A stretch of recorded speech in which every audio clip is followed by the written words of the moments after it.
The shuttle door hissed open with a dry gasp, releasing a wave of stale, recycled air into the suffocating heat of Zerath 9.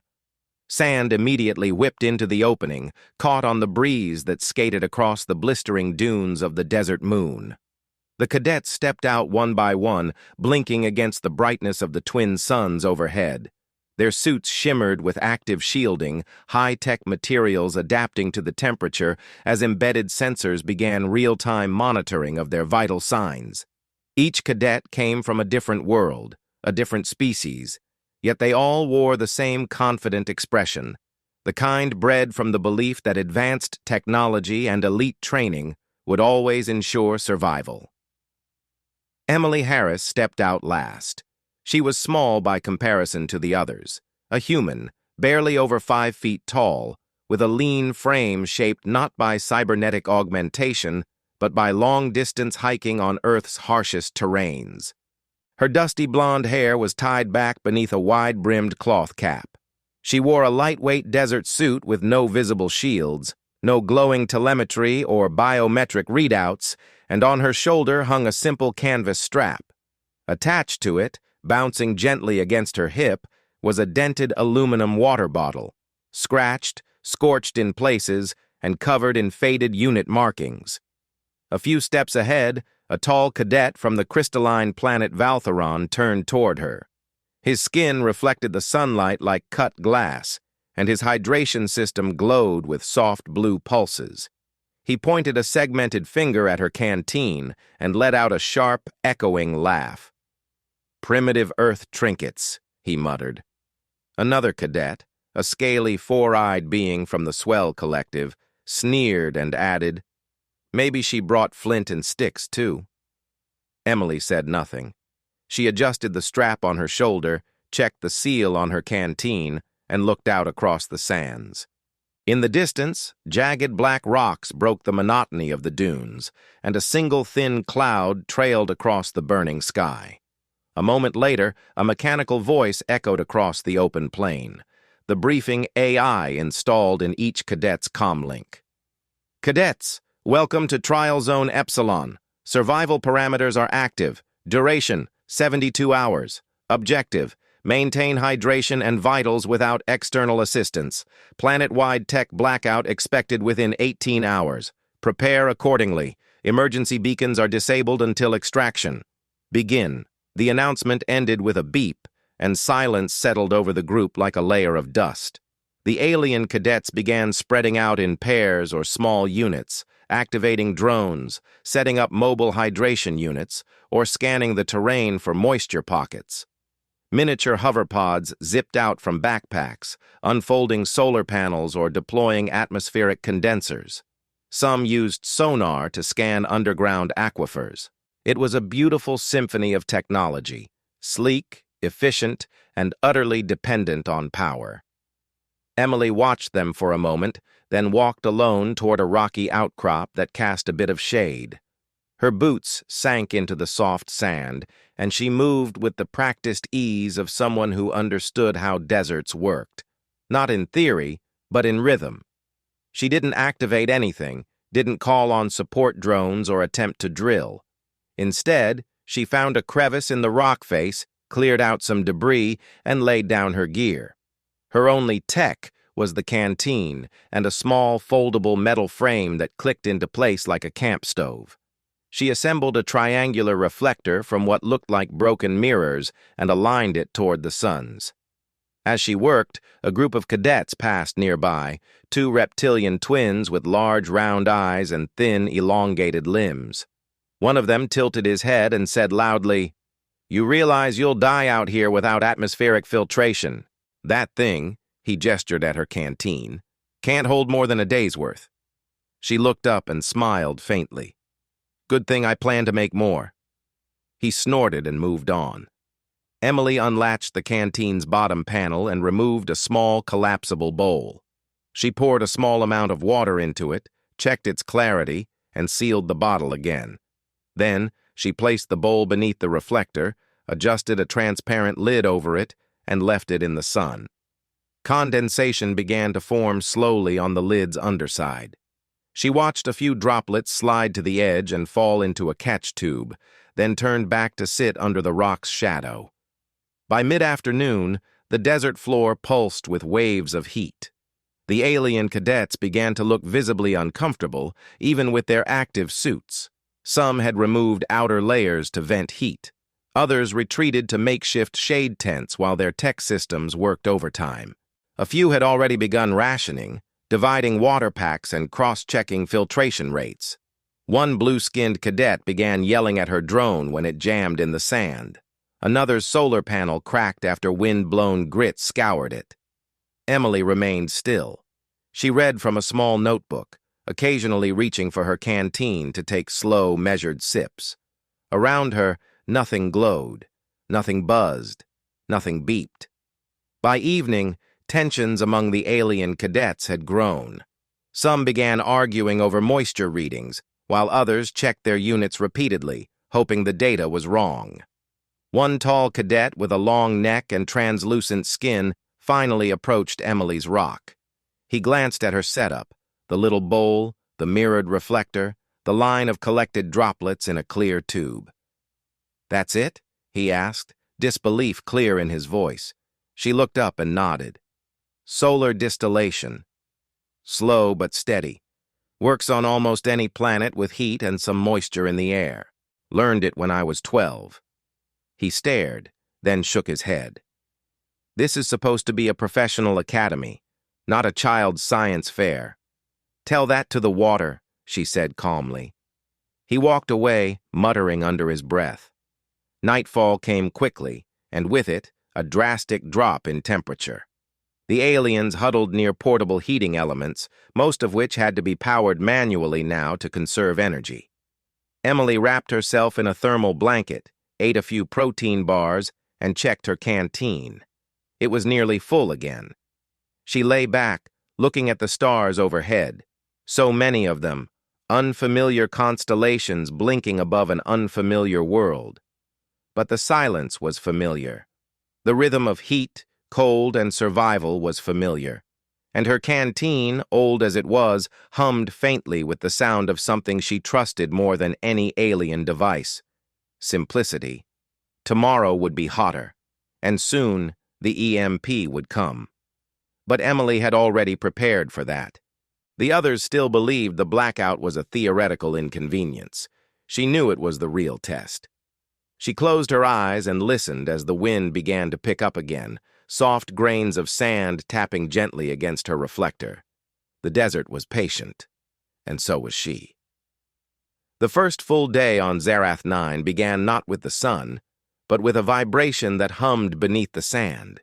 It moved like tension tightening a bowstring, subtle but present. Emily Harris opened her eyes to see the sky above already glowing with a molten hue. The larger of the twin suns had barely crested the horizon, but the air had lost all memory of night. It pressed in on her skin like an invisible weight. She sat up slowly, dusted off her blanket, and checked the small water tube beneath her reflector. Another 4 ounces had collected overnight, more than she expected. She drank half of it in measured sips, then secured the rest inside her canteen. Around her, the desert had begun to shimmer. Not from mirage, but from heat rising off metal and failure. An hour into the morning, the first hydration unit failed. It belonged to a young cadet from the Kalari system, a wiry male with yellow skin and elongated fingers. His drone, shaped like a metallic beetle, began twitching mid-flight before collapsing into the sand with a muted hiss. He cursed, pulled out a toolkit, and started working on it with desperate precision. Emily didn't approach. She had seen that kind of frustration before, not just in survival trials, but in real-world scenarios where belief in perfection failed to meet reality. She knelt to reset her reflector angle instead, making sure it caught the sharpest sunlight. Her fingers moved automatically, the way one might adjust a compass before a long hike. She wasn't worried. Not yet. By mid-morning, the situation had escalated. The heat had surpassed 120 degrees Fahrenheit. Aliens who previously scoffed at her setup were now silent, their breathing more labored, their suit vents working harder.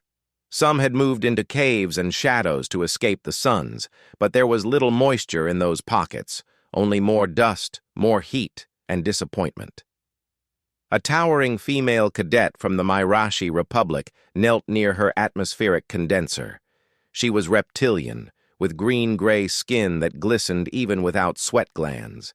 Her long tail twitched as she stared at the control panel flashing red. She slapped the side of the device once, then twice, until a component snapped free and fell into the sand. Her silence afterward was louder than her frustration. Not far from her, a pair of blue-furred twins from the planet Vecca began fighting over the output of a single condenser. The taller twin had claimed both units the night before, but now clutched one protectively while the other tried to access the controls. Their argument was in rapid Veccan dialect, but the gestures were universal: desperation, betrayal, blame. Emily kept her eyes on her bowl. The mirror reflector was now hot enough to boil water if needed. She leaned over the collection tube, checked the condensation rate, and made a note in her logbook. So far, she had collected a total of 14 ounces since landing. Not enough to waste, but enough to survive. She spotted movement to her right. A male cadet from the storm world of Chorus was walking toward her, his helmet under one arm, face flushed from the heat. His skin was pale gray, and his eyes were bloodshot. When he reached her shade, he didn't speak immediately.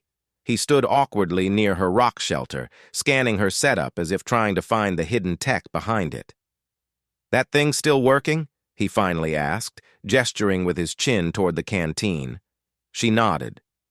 "It always does." He crouched beside her. "How much do you get?" "About 4 ounces every 2 hours right now.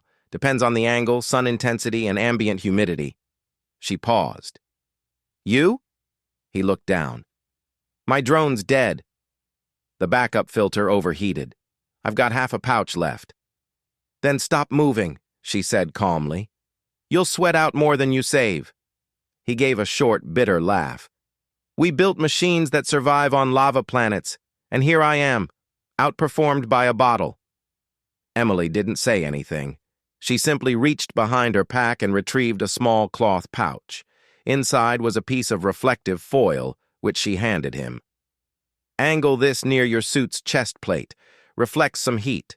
Won't save you, but it slows things down." He took it with a quiet nod and didn't leave right away.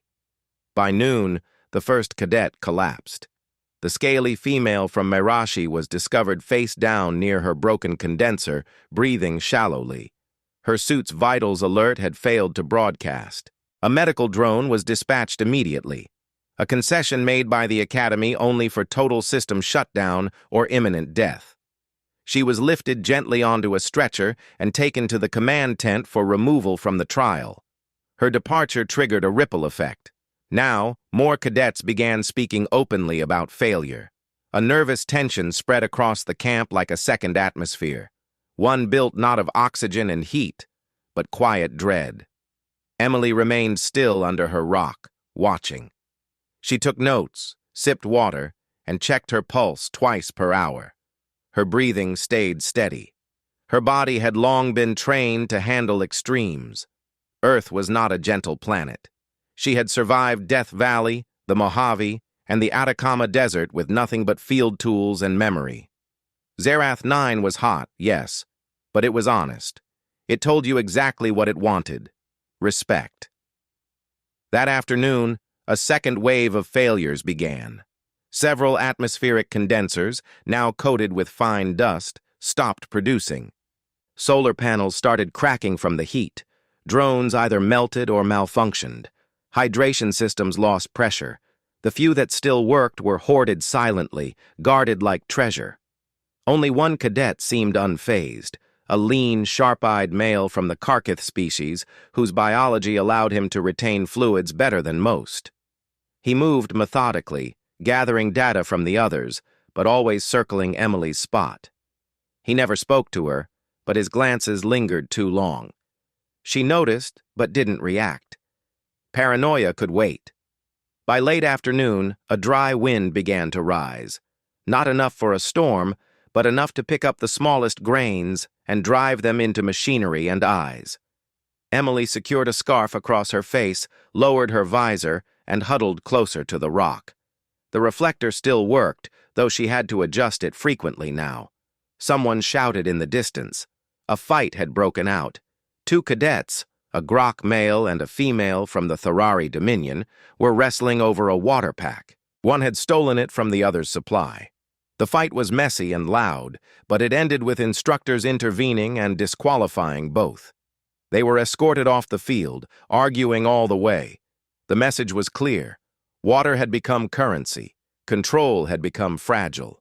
At sunset, the wind finally died, and the temperature dropped by nearly 30 degrees in under an hour. Emily watched as the sky turned blood orange, and shadows stretched across the sand like black rivers.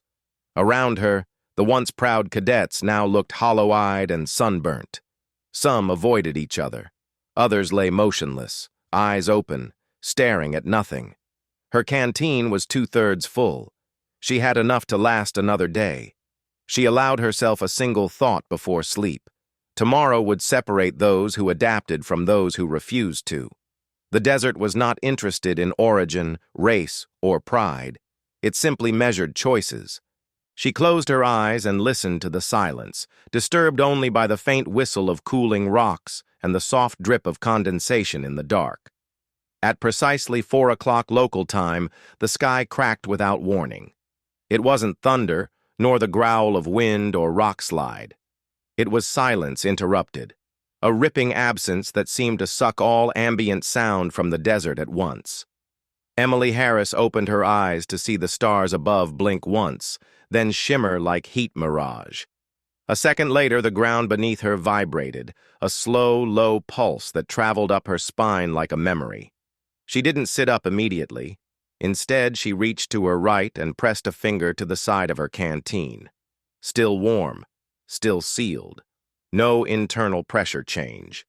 Then she tapped her portable wrist timer, the only digital item she had kept hidden inside the bottle's insulated side pouch.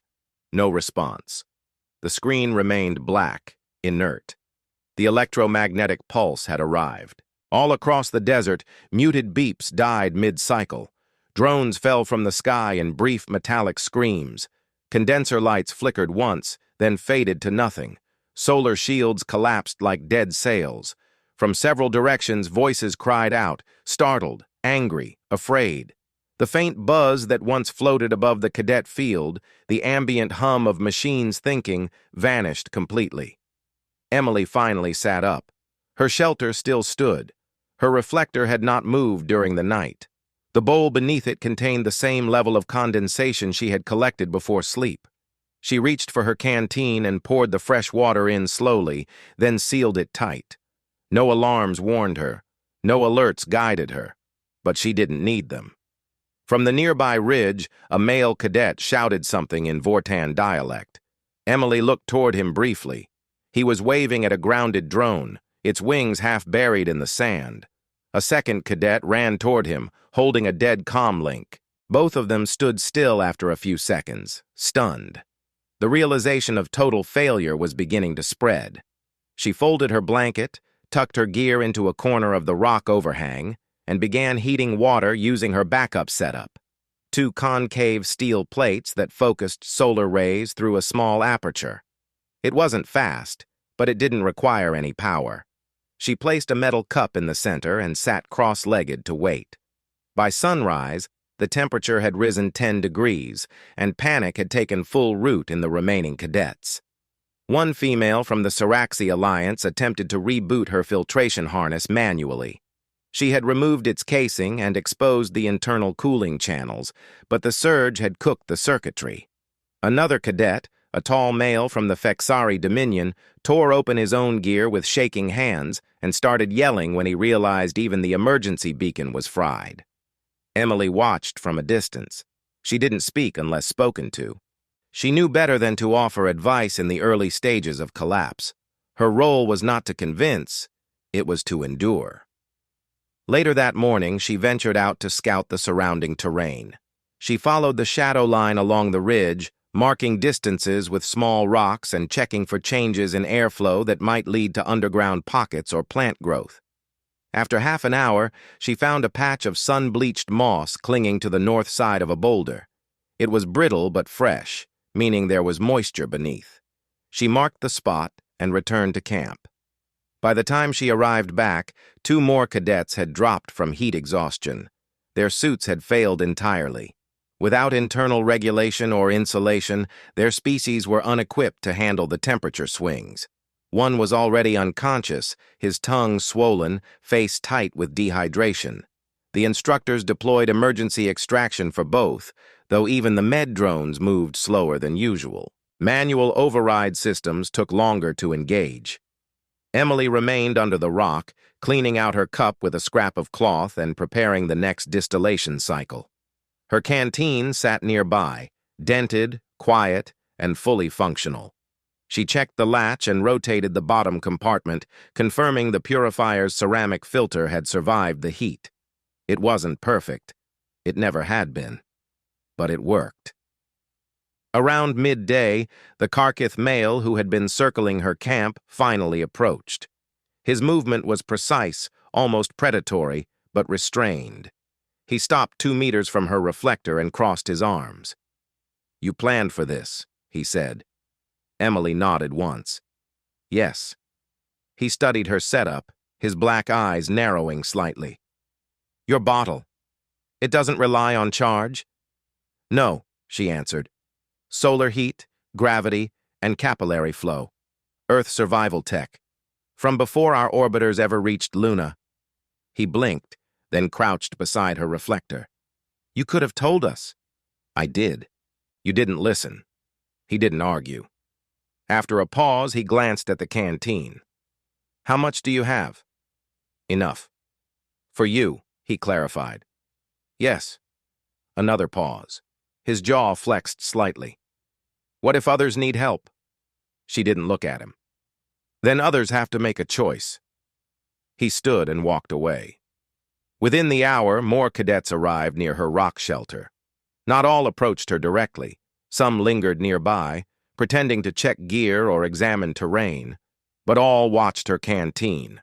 One female, a green-skinned cadet from the Avic Coalition, finally broke the tension by stepping forward. "I don't want a handout," she said, her voice hoarse. "Just tell me what you're doing." Emily considered her for a long moment. Then she stood, retrieved a flat circular lens from her pouch, and handed it over. "Focus sunlight. Boil it. Let it cool. Filter it through cotton or sand if you don't trust the source." She paused. "Don't use metal from failed gear. It could be contaminated." The Avic cadet bowed slightly and backed away, already clutching the lens like a sacred relic. By late afternoon, the temperature peaked again, and the wind began rising. Without drones to monitor atmospheric shifts, the cadets relied on instinct.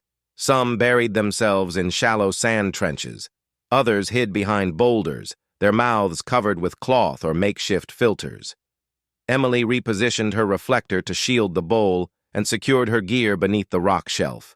A storm passed through quickly, dry and sharp, throwing grit and electric static into the open air. No lightning, no rain, just noise and punishment. When it cleared, visibility returned, and with it came the final blow, confirmation that no systems would be coming back online. The command tower sent out one last burst of audio through analog radio, the only channel that survived the pulse. "Power systems confirmed non-functional. Survival challenge parameters adjusted. Manual strategies now considered acceptable. Day 2, evaluation in progress. No one celebrated. That night, silence fell heavier than before. The desert had become a test site for biology, for simplicity, for the oldest knowledge in the galaxy. The cadets who once arrived with blinking lights and floating assistants now sat with hands in the dirt, whispering stories of ancestors who lived without power. Emily didn't speak. She had already heard those stories in her own blood. She drank once from her canteen, recorded the day's temperature curve on a scrap of paper, then tucked everything into her backpack and lay beneath the stars again. Her water tasted of sunlight and metal. It tasted of survival. The sun crept back over the edge of the horizon with the quiet cruelty of inevitability. Its first rays bled across the sand like a silent verdict, staining the dunes in orange and red, igniting every exposed surface with heat even before the light fully arrived. Emily Harris awoke already sweating. Her blanket was damp, her hair clinging to her temples, and the inside of her mouth tasted like dust and old copper. She blinked slowly, pressed her back against the cool stone behind her, and exhaled without sound. Today would be the breaking point. She didn't move immediately. She waited, listening to the space around her, to the absence of mechanical hum, to the brittle shifting of sand under hesitant boots, and to the coughing in the distance. The coughs were dry, irregular, sharp like cracked branches. Someone was dehydrated enough that his throat had stopped producing saliva. That sound would become common now. When she stood, she moved with care. Every action had to be deliberate. Wasted energy meant wasted moisture. She reached for her canteen, still cool from the night, and poured 2 fingers of water into a small metal cup. She swirled it, sipped, and swallowed with her eyes closed. It wasn't about hydration alone. It was about reminding herself that her body still had permission to function. Around her, the world was smaller, not geographically, but in spirit. The bravado and noise of the early days had vanished. There were no more jokes, no more arrogant posturing, only footsteps, shallow breaths, and the sounds of quiet desperation. She noticed movement to the east, a tall male cadet from the steel-boned race of Drosh walking in a slow circle, stopping every few feet to scan the ground as if water might bubble up from beneath his shadow. His eyes were wide, unfocused. His shirt clung to his body, soaked in the kind of sweat that comes only from the final stages of overexertion. Emily knelt to check her condenser. The bowl had cooled enough overnight to collect condensation. It wasn't much, a few ounces at most, but it was enough to sustain her.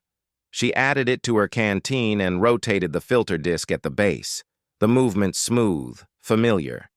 This device wasn't elegant.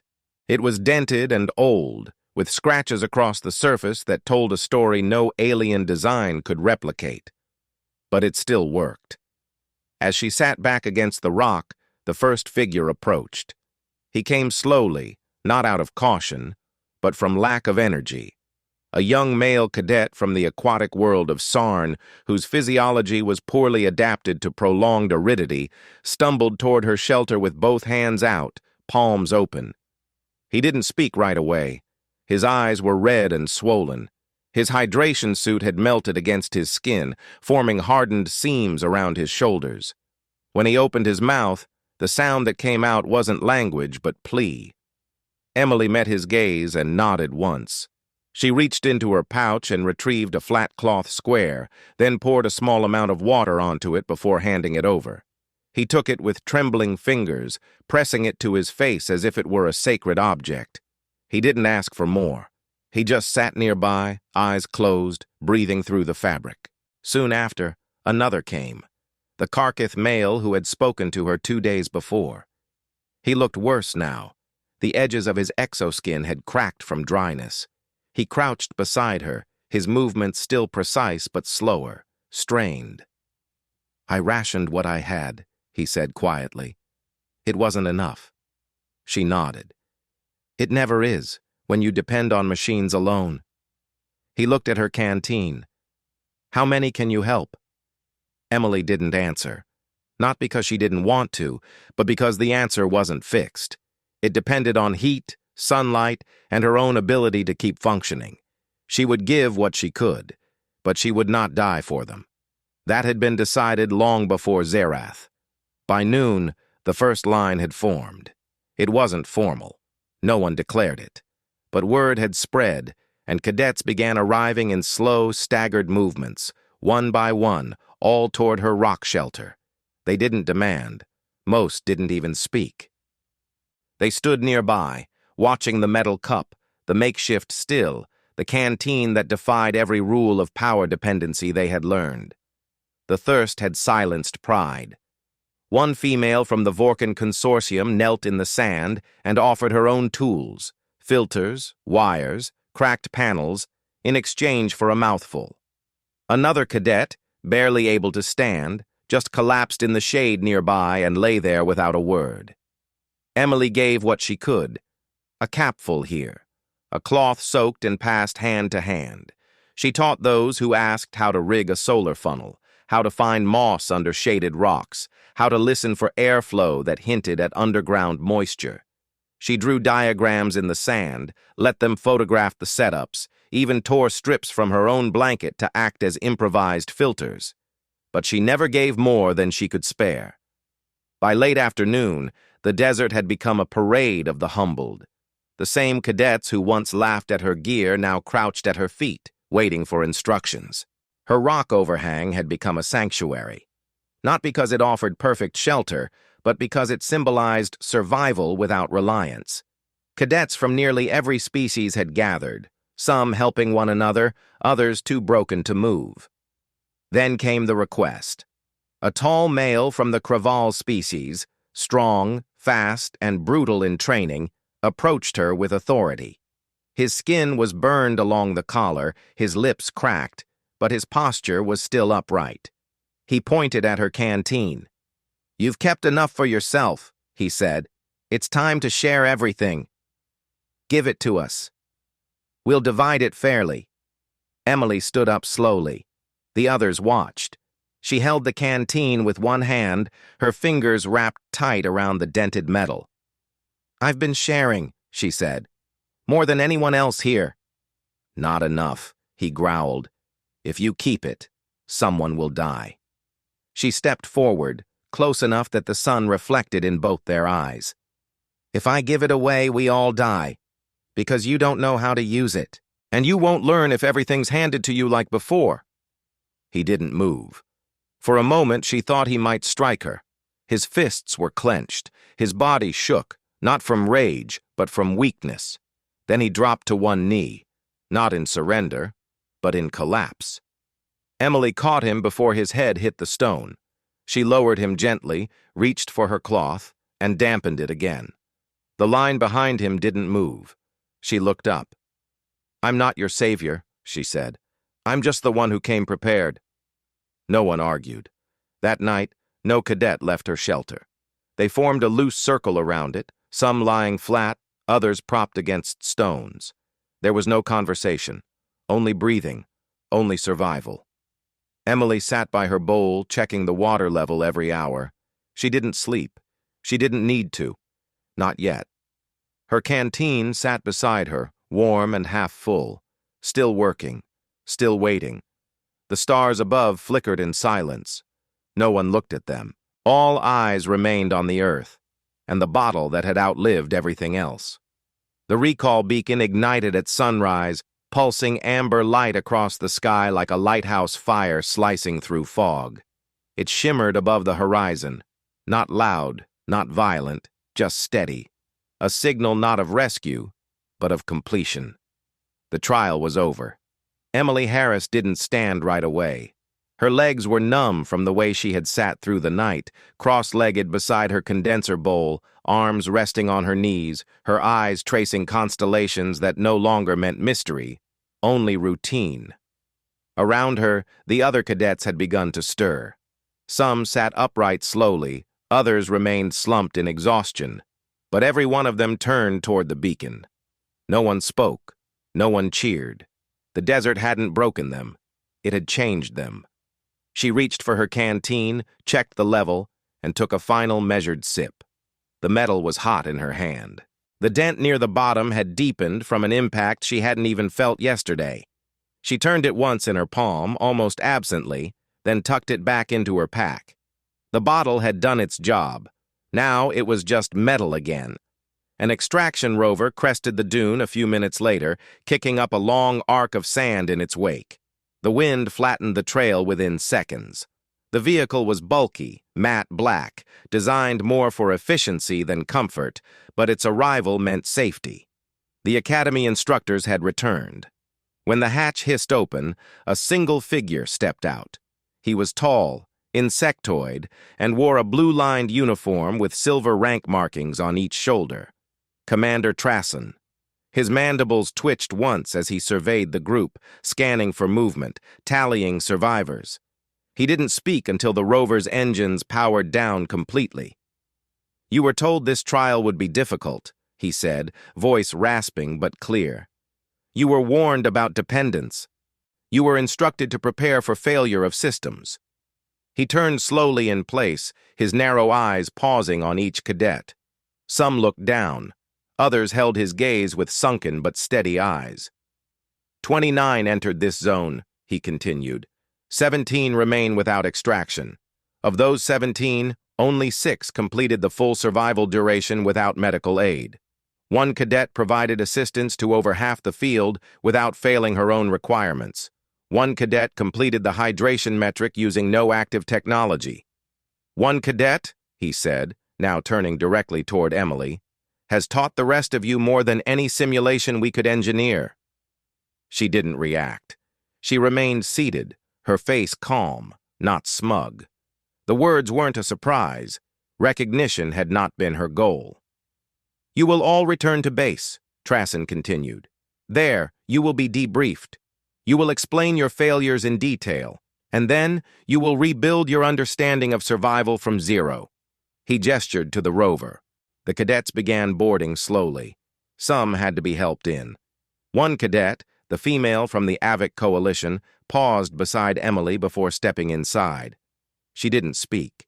She just gave a single nod, small, respectful, and deep, then disappeared into the shadows of the cabin. Emily was the last to climb aboard.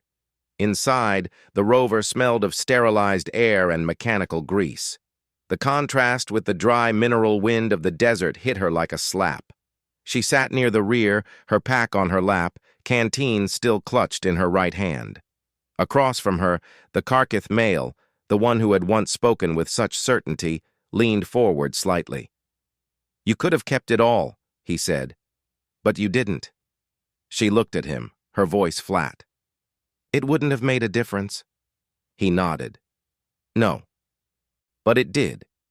When the rover reached the Academy Dome 2 hours later, the cadets were ushered through decontamination chambers, scanned for internal damage, and sent to the reflection hall. A cold white room with no furniture, no windows, just a translucent floor that glowed from beneath. There, each cadet stood on a separate tile. The room adjusted to individual weight and heat signatures. Then the instructors entered. The lead debriefing officer was a woman, human, dressed in a tailored uniform that bore no rank insignia. Her face was expressionless. Her eyes were sharp. "You will each submit a survival summary. No technical references, no device logs. Only what you saw, what you did, and what you learned. This isn't about performance scores. It's about reality." One by one, the cadets stepped forward to speak. Most sounded humbled. Some apologized for arrogance. A few choked up when describing the moment their gear failed. No one mentioned test scores. No one used the word unfair. When Emily's turn came, she walked to the center, her steps steady. She didn't clear her throat or hesitate. "I brought a water bottle," she said. "An old one. From Earth. It uses solar heat and filtration. I've trained with it since I was a teenager. I didn't build it. I didn't invent anything. I just used what I had." She paused. No one listened when I tried to explain it on the first day. Some laughed. Most ignored me.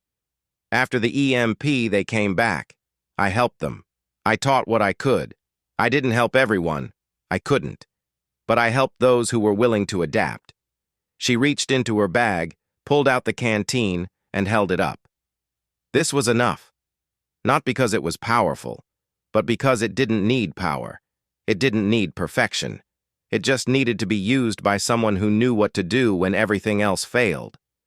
Then she stepped back. The room remained silent. The instructors exchanged no visible signals. The lights dimmed. The debrief was over.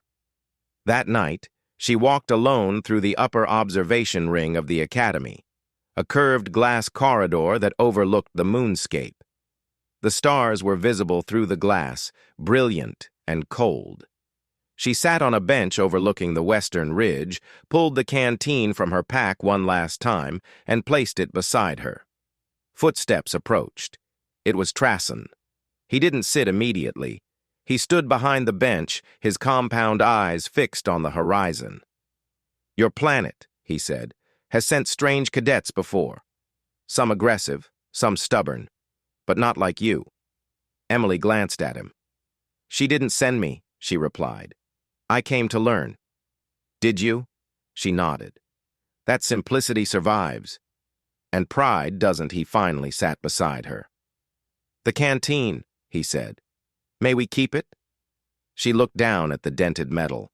Then, slowly, she nodded. "You can. Just don't polish it."